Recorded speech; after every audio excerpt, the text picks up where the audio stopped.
Hello everyone. Today we are going to study the meaning and nature of human rights.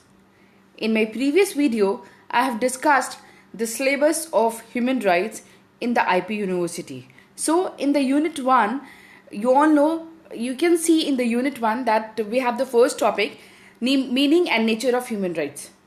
So, meaning of human rights. As you can see on the slide, it is clearly described that these are the moral principles or norms describe certain standard of human behavior. In my previous videos, I have discussed कि human rights क्या है. It is basically morals behaviors. यानी अगर आप किसी से कहते हो, देखो, fundamental right is protected by your constitutional laws. DPSP, Directive Principle State Policy, is also a surety that in the future, when we have plenty of resources, that we are going to give you that DPSP rights also. Human rights का क्या मतलब है? As I discussed earlier, human rights का arena बहुत बड़ा होता है. Human rights, the more you are going to develop, the more you are going to conscious, then the more you are going to ask, more you are going to urge for your rights. देखो क्या होता है, जैसे जैसे develop करते हैं हमें महसूस होने लगता है कि हम चलो ये सब मिल गया, हमारी ज़रूरतें और हैं, और जब ज़रूरतें और होती हैं तो हम उसी के साइमल्टेनियसली राइट्स मांगते हैं. और अभी जो सारे देश हैं कोविड-19 की वजह से, we all can understand that हम फंडामेंटल राइट्स, तो अपार्ट फ्रॉम दैट हम basic rights, that is right to health भी हम सबको देने में we are failing in providing the right to health to every citizen. और ये हमें कैसे पता चला? अभी जो recently pandemic है, we can have a look that how the developed nations are also failing to provide this basic need, that is right to health. तो जब इस condition में हम basic needs, basic right नहीं दे पा रहे हैं, तो how could we imagine that we are going to give a citizens, a people, a human beings this human rights? जैसे मैंने कहा, ह्यूमन राइट्स क्या है, उसका एरिना बहुत बड़ा है. ये आपकी मोरालिटी के ऊपर डिपेंड करता है कि आप कितना ह्यूमन राइट्स लोगों को प्रोवाइड करते हैं. और यहाँ पे जो first line you can see that describe certain standard of human behaviour. देखो, राइट टू लाइफ है, लेकिन राइट टू डिग्निफाइड लाइफ, ये जो डिग्निटी है वो क्या है, एक स्टैंडर्डाइजेशन करना हुआ है. जैसे आप किसी को रहने के लिए मकान दे दें, लेकिन वो स्टैंडर्ड का मकान होना चाहिए. यानी जो बेसिक फैसिलिटीज़ हैं, जैसे अच्छे से वेंटिलेटर होना चाहिए, होम अच्छी लोकेशन में होना चाहिए, साथ में कोई पार्क हो तो मच बेटर, अच्छे से सनलाइट आए घर में जो बेसिक एम्यूनिटीज़ हैं, यानी उसमें पानी की फिटिंग सब अच्छी हो, इलेक्ट्रिसिटी का कनेक्शन बहुत अच्छा हो, ऐसा ना हो कि रूफ टूट रही है या फिर नल बहता चला, मतलब उसका टैप वगैरह खराब हो, तो वो नहीं. एक स्टैंडर्ड लिविंग कंडीशन देना ही स्टैंडर्ड ह्यूमन बिहेवियर कहलाता है. जैसे अगर आप पढ़ाई देते हो, ठीक है, राइट टू एजुकेशन है हमारे यहाँ, जो पुरानी जो आर्टिकल 21A में था कि 5 to 14 ईयर्स, अब तो खैर नया शिक्षा नीति आ गया है, according to the new educational policy आपको 3 to 18 देना है, राइट टू एजुकेशन में इंक्लूड. तो ये एक था राइट टू एजुकेशन देना, लेकिन राइट टू क्वालिटी एजुकेशन का मतलब होता है कि एक स्टैंडर्ड ह्यूमन बिहेवियर प्रोवाइड करवाना. अब जैसे इस बार जो आम आदमी पार्टी है, उन्होंने सरकारी स्कूल्स में भी बहुत ज़्यादा बेसिक इम्यूनिटीज़ पे बहुत जोर दिया है, उनकी पढ़ाई की कंडीशन पे, वहाँ के सैनिटेशन पे. तो ये क्या है, एक स्टैंडर्ड राइट्स हम दे रहे हैं. ऑल्दो मेंशन नहीं था आर्टिकल 21 है, लेकिन एक स्टैंडर्ड ह्यूमन कंडीशन हम प्रोवाइड करवा रहे हैं, ह्यूमन बिहेवियर प्रोवाइड करवा रहे हैं. तो यही है ह्यूमन राइट्स का मीनिंग क्या है, कि एक मोरालिटी पे बेस्ड है, और प्लस दूसरा क्या है मीनिंग इसका, कि लोगों को उनके राइट्स देना है, लेकिन उन स्टैंडर्ड राइट्स देना है, डिग्निफाइड तरीके से राइट्स देना है. जैसे मान लो आप किसी पुअर पीपल को हेल्प करते हो, तो हेल्पिंग, चलो ठीक है, ऐसे पैसा दे दिया, और ये वो मतलब उस सामने वाले की रिस्पेक्ट करके पैसा दो, then this is much better. अगर उसकी ह्यूमिलेट करके देते हो, या फिर अगर कहते हो कि नहीं, आई कैन अंडरस्टैंड कि तुम इतना इकोनॉमिकली फिट नहीं हो, या फिर चलो ठीक है तुम्हारी मदद कर रहा हूँ मैं, ये सब ना कह के दो. उसको कहो कि चलो ओके फाइन, आज जस्ट सपोज आज मुझे मार्क्स बहुत अच्छे आए हैं, या फिर मेरी बर्थडे पार्टी है, इस वजह से मैं तुम्हें भी पार्टी दे रहा हूँ. अगर आप ऐसे देते हो तो आप सामने वाले की डिग्निटी को हर्ट नहीं करते हो और आपने उसकी हेल्प भी कर दी। तो यही है, स्टैंडर्ड तरीके से लोगों के साथ बिहेवियर करना चाहिए। मीनिंग ऑफ ह्यूमन राइट्स में कुछ बातें बहुत इंपॉर्टेंट हैं, वो सारे इंपॉर्टेंट पॉइंट्स को हम देख लेते हैं। सबसे पहली बात, जब मीनिंग ऑफ ह्यूमन राइट्स में आते हैं तो ह्यूमन राइट्स क्या है? Human rights are the natural rights. Natural rights से क्या मतलब होता है?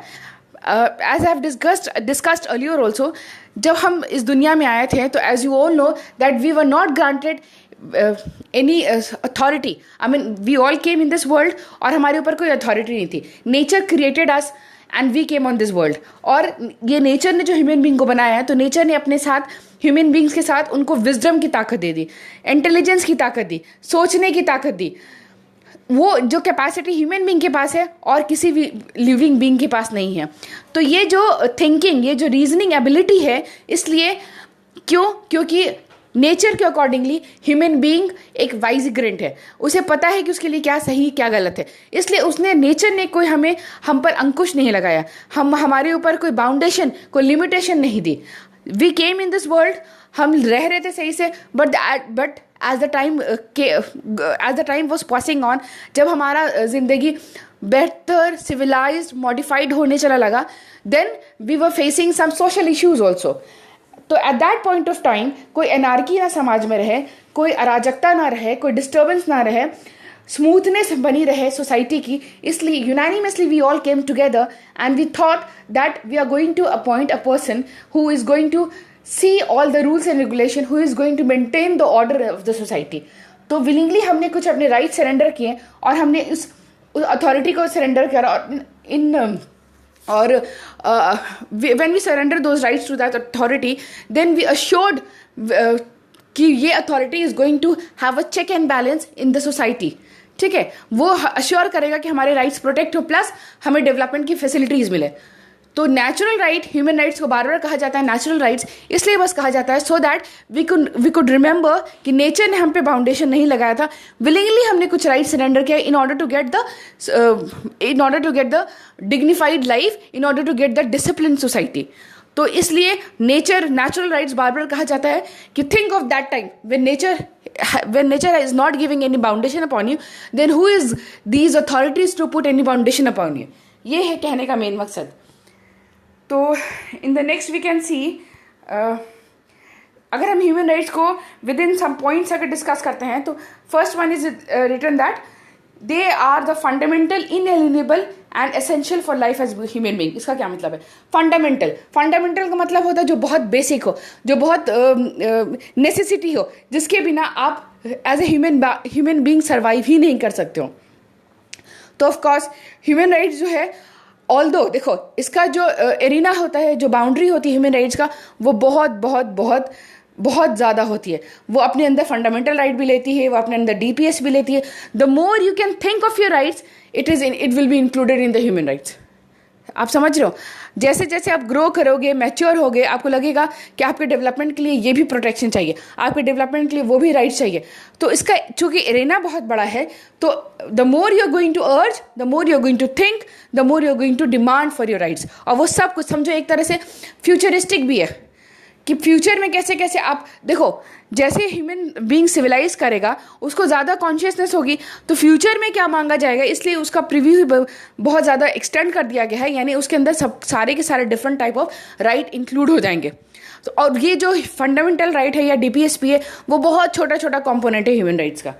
तो पहला क्या है, ये फंडामेंटल है आपके लिए। क्यों? क्योंकि ये बहुत बेसिक है for you to exist, for you to survive as a human being. इसमें एक बात आती है इनएलिनेबल। इनएलिनेबल का मतलब है आपसे ये कोई ले ही नहीं सकता है, ये आपका अधिकार है। कोई अथॉरिटी, कोई गवर्नमेंट, कोई कंडीशन आपसे नहीं ले सकती है। हाँ, कंडीशन कहाँ? जब आप किसी के दूसरे के राइट को इन्फ्रिंज ना करें। यू नो ना, every right is combined with its simultaneous duty. Second point क्या है? Process with human being in respect. देखो, ये जो ह्यूमन राइट्स है, it should be given to each and every person irrespective of the different attributes. जैसे वो nationality हो, race, religion, gender, सबको इक्विवेलेंट मिलना चाहिए। और जो लोगों की अपनी स्पेशलिटी है, अपनी क्वालिटी है, अपनी पहचान है, apart from that human ground पे सबको सोचकर वो सारे राइट्स इक्विवली सबको एंजॉय करने की कंडीशंस क्रिएट करना चाहिए। थर्ड क्या है? Inherent in nature. इनहेरेंट का क्या मतलब होता है? इनहेरेंट से आप इजिली समझ सकते हो। इनहेरेंट का मतलब होता है जो आपको फादर से आपको मिलते चले आ रहे हैं, जो आपको जैसे आपके फादर को, ग्रैंड टू ग्रैंडफादर को, यानी जो पुश्तैनी अधिकार हैं वो इंक्लूड होते हैं ह्यूमन राइट्स में। अब पुश्तैनी अधिकार से क्या मतलब है? यानी ये कहीं ना कहीं ये जो इनहेरेंट की बात हो रही है, यानी ये कहीं ना कहीं जो पुश्तैनी अधिकार की बात हो रही है, जो कहा जा रहा है कि आपकी फादर्स को भी ये राइट्स मिला था, इसका मतलब ये होता है साफ कि ये राइट्स नेचुरल थे, तभी तो आपके दादा को मिला चला आ रहा है। तो ये जो इनहेरेंट है ये कहीं ना कहीं ये भी दिखाता है कि हाँ ये नेचुरल है। Fourth is that allow to develop and use human qualities. Of course अगर आपको बाउंडेशन होगा तो आप डेवलप नहीं कर सकोगे कायदे से। जैसे फॉर एग्जाम्पल अब तो कंडीशंस बहुत चेंज हो रही हैं, लेकिन पहले क्या था? लेडीज़ को, फीमेल को पढ़ने की आज़ादी, हाँ पहले तो और फीमेल 40 था, तो आप उनको राइट टू लाइफ दीजिए, उसके बाद डिग्निफाइड लाइफ दीजिए, पढ़ने की कंडीशंस प्रोवाइड करवाओ, तो तभी तो उनके इंटेलिजेंस को पता चलेगा, उनके टैलेंट्स को पता चलेगा। ये एक और बात बहुत अच्छी, human rights human rights are useful for the development of human being. अब देखो कैसे, मान लो ठीक है आपको डांसिंग का बहुत शौक है, आपको डिबेट का बहुत शौक है, आपकी डिफरेंट को करिकुलर एक्टिविटीज़ हो सकते हैं, उसका आपको बहुत ज़्यादा आपको पसंद आता है, बहुत ज़्यादा आपको इस सब में इंटरेस्ट है, तो ये ह्यूमन राइट्स अर्ज कर रहा है कि उनके लिए वो ग्राउंड्स प्रोवाइड करवाओ, तभी तो उनके इंटेलिजेंस, उनके टैलेंट, उनकी एबिलिटीज़ का पता चलेगा, तभी तो उनके पर्सनालिटी के हर एक एरिना का डेवलपमेंट होगा। तो ये इसका कहने का मतलब है। एक बहुत अच्छी बात मुझे याद आई है भी, न्यू एजुकेशनल पॉलिसी 2020 में ये भी है कि आप अपने मेन सब्जेक्ट के साथ आप कोई अपनी को करिकुलर एक्टिविटी भी एज अ मेन सब्जेक्ट रख सकते हैं। फॉर एग्जांपल मान लो कि आप फिजिक्स ऑनर्स कर रहे हो, तो साथ में आप फैशन डिज़ाइनिंग भी कर सकते हो। कितना दो अलग है ना। लेकिन अब देखो फैशन डिज़ाइनिंग को एज अ सब्जेक्ट हम लेते हैं तो क्या क्या फ़ायदा होता है। मान लो आपको बहुत इंटरेस्ट है तो उसको आप अपने मेन कोर्स की तरह पढ़ सकते हो, प्लस ये आपको बहुत जल्दी अर्निंग एबिलिटी आपके अंदर डेवलप करेगा। तो आपकी जो पर्सनालिटी है at a single point of time आपको बहुत सारी चीज़ें अच्छी लगती हैं, तो वो सब भी आप as a main course, as a main subject आप पढ़ाई कर सकते हो। तो ये जो न्यू एजुकेशनल पॉलिसी है उसका एक सबसे अच्छा बेनिफिट ये है कि आपको ह्यूमन राइट्स की तरह वो काम कर रहा है, आपको ग्राउंड्स प्रोवाइड करवा रहा है कि आपकी पर्सनालिटी, आपकी रुचि, आपकी टैलेंट, आपकी एबिलिटीज़, आपकी कैपेसिटीज़ जितनी है, आपका इंटरेस्ट ऑफ फील्ड जितना है, एट अ टाइम वो आप इंक्लूड कर सकते हो अपने जो मेन सब्जेक्ट है, जो मेन कोर्स ऑफ पढ़ाई है उसके साथ इंक्लूड कर सकते हो। तो ये बहुत ही अच्छा स्टेप जो मुझे लगा न्यू एजुकेशनल पॉलिसी में। Sixth is that human being, okay हाँ, sixth is I have discussed earlier कि ह्यूमन बीइंग को चूंकि नेचर ने प्रोवाइड करा है the ability to think, decide, wisdom ability है, so human being is capable to decide what is good and bad, what is bad for that person himself or herself. So the human being should be given those conditions to grow the wisdom abilities. Nature में more or less वही सब discussed है। Okay ये सारा जो paragraph है we can discuss that in the points also. Points में पहला क्या है, human rights are sometimes regarded as fundamental rights. Of course fundamental rights इसको रिगार्ड क्यों करते हैं, क्योंकि ये वेरी मच फंडामेंटल है for the development. Fundamental this is only discussed. Second point क्या है, regarded as natural rights because nature when they came into existence nature provided certain basic rights, so it is also as regarded as the natural rights और human rights। हाँ ये universally recognise कब हुआ था, after second world war united nation when came into existence उन्होंने एक पास किया था declaration that was called UDHR, universal declaration of human rights in 1948। उस बाद इसके बाद ये जो ह्यूमन राइट्स है इस वर्ड की कॉइनिंग किसने दी, UDHR ने दी। ये मोरल इंटाइटलमेंट है, क्यों, क्योंकि ये मोरालिटी के बेस्ड पे है।